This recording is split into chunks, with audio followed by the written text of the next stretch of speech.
To my sister, if one day you wonder why I can't look at sunsets the same way, remember this. Sometimes beauty hides teeth. Everything I am now was born the day a pride of lions found me where no one thought lions could ever be. By the end of this story, you will be shocked. It will shatter your nerves and move even the hardest hearts. Because what happened after those lions closed in changed more than just my body. The day began with a silence so pure it felt like the canyon itself was holding its breath. The sky a bright vault of blue overhead. Sunlight pouring down in sheets of gold. I was on patrol along the North Rim, checking backcountry campsites, feeling the crunch of dry pine needles under my boots and tasting the faint sweetness of juniper on the breeze. Everything seemed ordinary, until I noticed the birds had gone quiet, their absence so sharp it made my ears ring, and a scent, musky and foreign, drifted between the ponderosa trunks. My radio crackled occasionally with mundane updates, hikers lost and found, but the static seemed to claw at my spine as if warning me of something unseen. It was then I saw them. Prints in the dust so large they didn't seem real. Four-toed, deeply clawed, curving into the undergrowth, leading toward a thicket where the shadows looked impossibly black. I moved closer, pulse flickering like a dying bulb, telling myself it had to be mountain lions. Maybe one or two straight in from the Kaibab Plateau. Nothing more. But as I crept forward, I heard low growls, deep as rolling stones, vibrating through the soles of my boots and rising into my chest like thunder. A pair of golden eyes appeared between the branches, unblinking, set wide apart, watching me as though deciding whether I was prey or merely an intruder to be driven off. Then another pair appeared and another, and the air turned electric, the dust swirling around me as my breath hitched in my throat. I reached for my service pistol, but my fingers felt disconnected from my brain as if they belonged to someone else. And in that sliver of hesitation, the lions came charging. The first impact hit my thigh like a battering ram, claws raking through fabric, hot blood bursting down my leg as I staggered back, screaming so loudly it felt like my lungs might rip apart. The lion was heavier than I imagined, all muscle and heat, its breath a raw, meaty stink, its fangs flashing as it went for my throat, and for an instant, I saw my reflection in its black pupils, wild-eyed and pale. Another lion lunged at my side, knocking me sideways into rocks, my radio clattering into the dirt, voices squawking out half-words before the plastic shattered beneath paws the size of dinner plates. I tried to fight back, hammering my fists into fur and bone, but it was like striking a moving boulder, the animals weaving around me with terrifying coordination, each attack precise, relentless. My vision pulsed red and black as the world shrank to claws, teeth, and the roar of lions drowning out my own screams. Somewhere in the chaos I heard barking, shrill, desperate, and realized that Duke, my German shepherd partner, had launched himself into the fray, snapping at tails, circling the lions to draw them off me. One lion turned on him, slashing a deep line across his flank, blood spraying the canyon soil like a dark signature, while the others continued their assault, pressing me into the ground.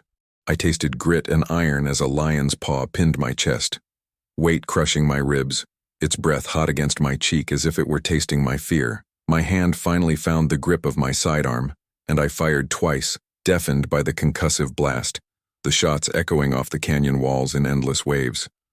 The lions pulled back, one staggering, the others growling, circling, as I crawled toward Duke, who was whining and bleeding, his fur slick with crimson, and then everything went abruptly black. I woke up in a flood of white light, harsh and sterile, the ceiling of a Flagstaff hospital looming above me, beeping machines counting out seconds as if they were precious grains of sand slipping away. My leg was bandaged in thick white layers, my arm wrapped and splinted, tubes snaking into my veins delivering painkillers that blurred my vision and dulled the roar still echoing in my head. The doctor spoke gently, telling me I was lucky to be alive. But every time I closed my eyes I saw golden eyes and felt claws sinking into flesh, smelled that musky, primal stench. Duke survived too, but he whimpered whenever a door slammed shut, and some nights I woke to find him pacing the room, nose to the floor as if hunting invisible shadows. I kept asking myself why they hadn't finished me, why in that final moment, The lions chose to back off instead of tearing me apart completely. It became an obsession, trying to understand if they saw fear, respect, or something else in me that made them spare my life. The nightmares came every night, vivid as film reels.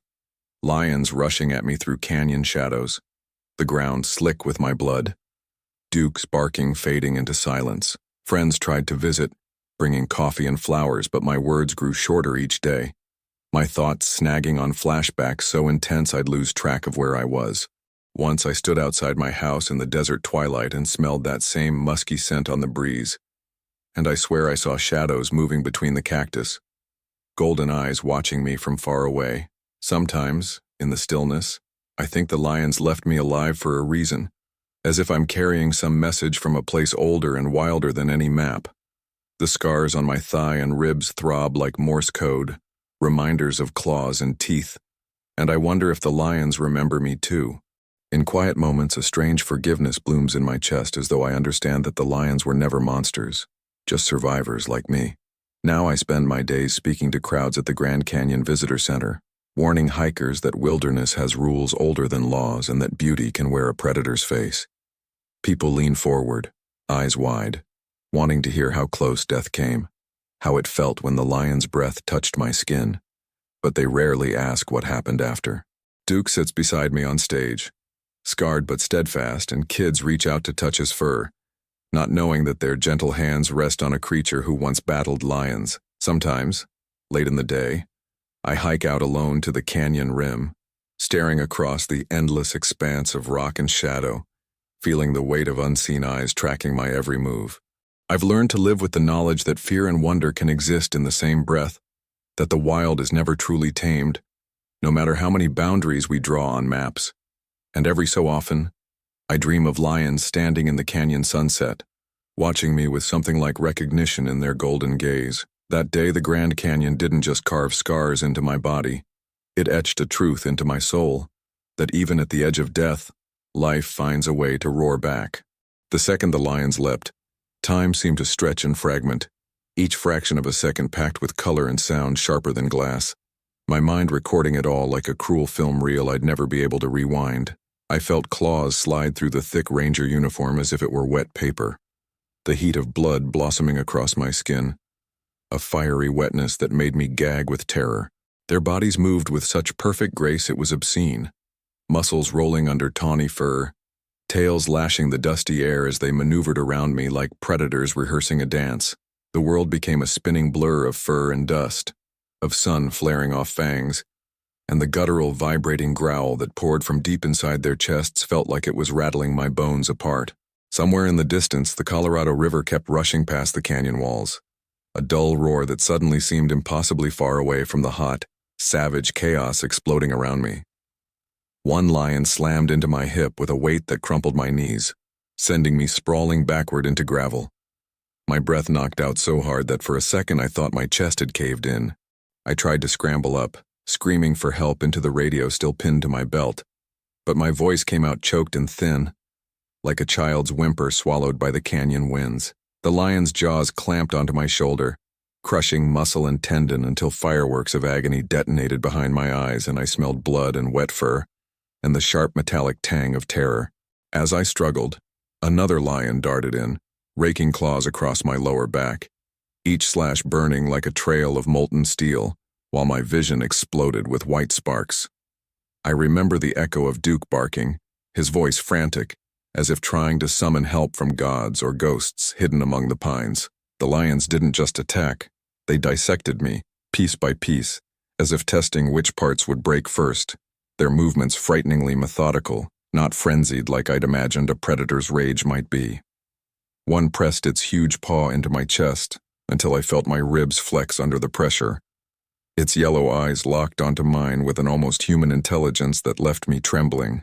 I swung my arm wildly, connecting with the lion's face, feeling coarse whiskers and hard bone, but it barely flinched, just twisted its head to sink teeth into my forearm. A warm gush of blood soaked my sleeve, dripping into the sand below, as the lion's breath washed over me. A humid, pungent blast that smelled of carrion and dust and primal wilderness. All I could think, over and over, was that this couldn't be happening in Arizona. Not in the Grand Canyon. Not to me. It wasn't just pain.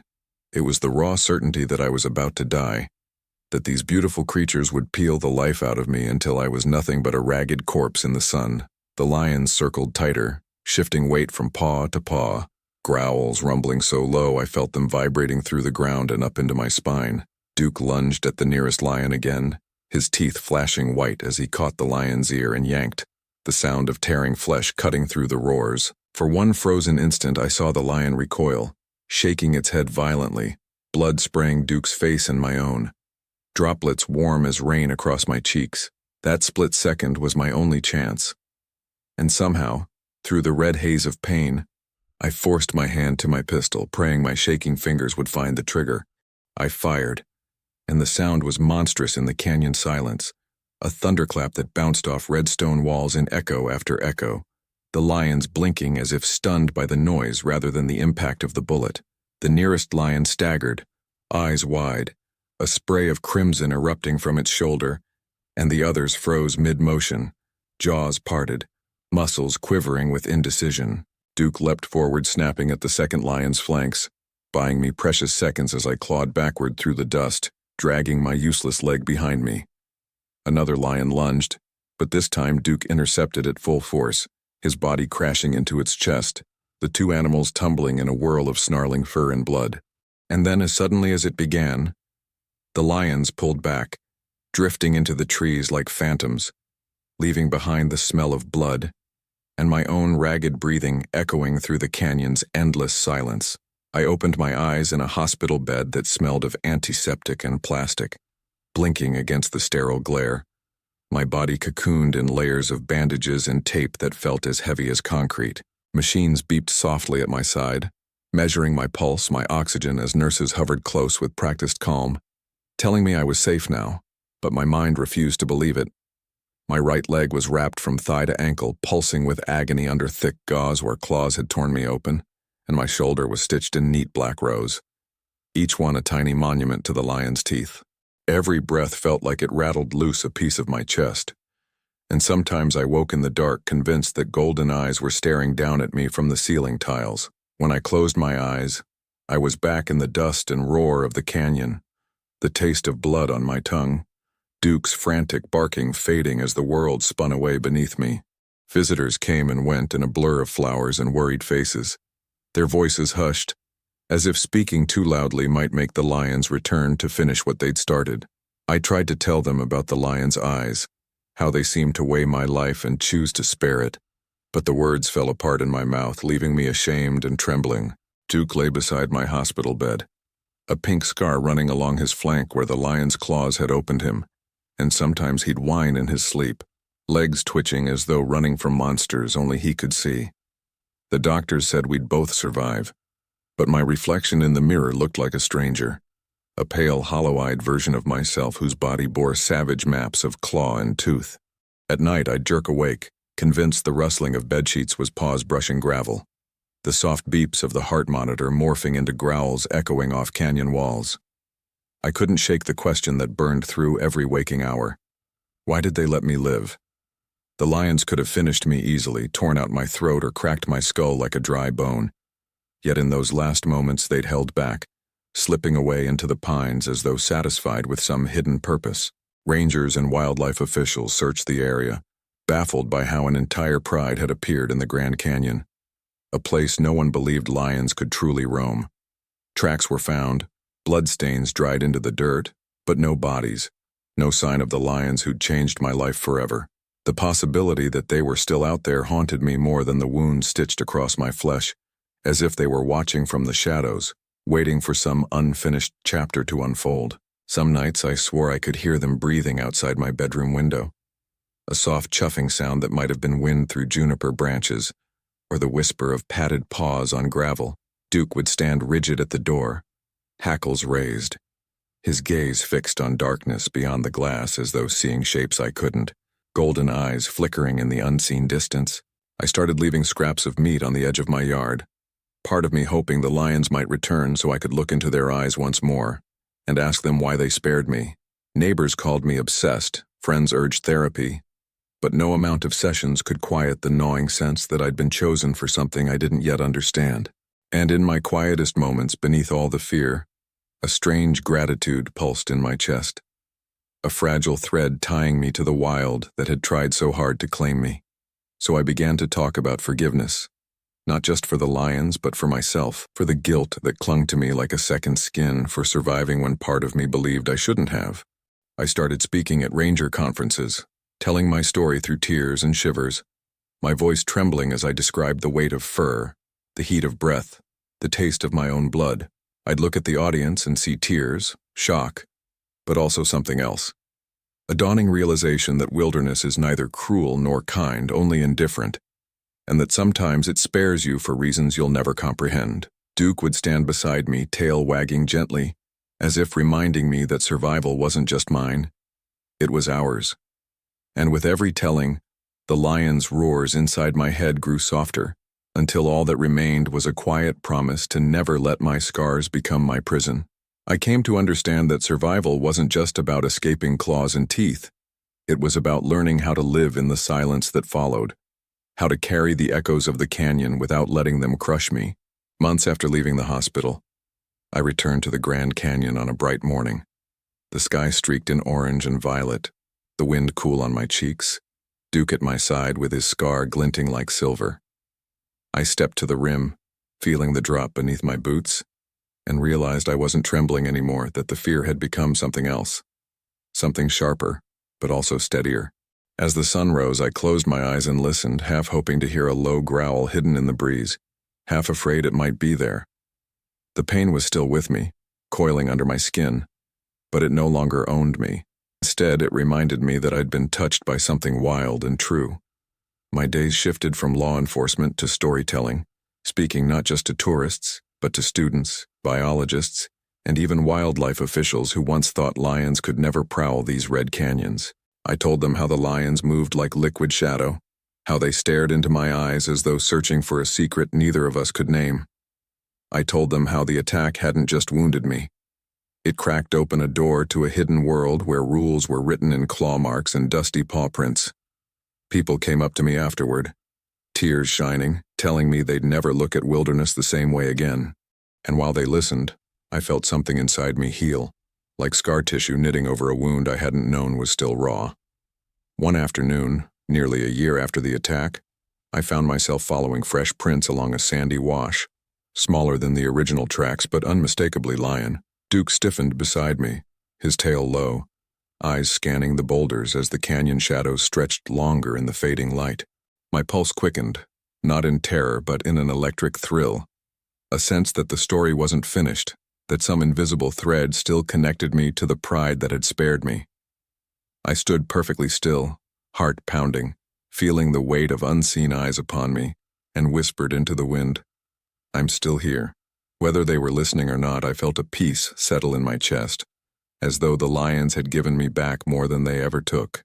Now I've dedicated my life to protecting the creatures that nearly ended mine, working to expand wildlife corridors, educating people about predators who deserve both respect and fear. Duke and I stand before classrooms, television cameras, and canyon overlooks, sharing our story so others might learn to tread more carefully in places where beauty wears claws. My scars still ache when storms roll through the desert, reminding me that the past is never entirely past. But I've made peace with the way the lions changed the shape of my life.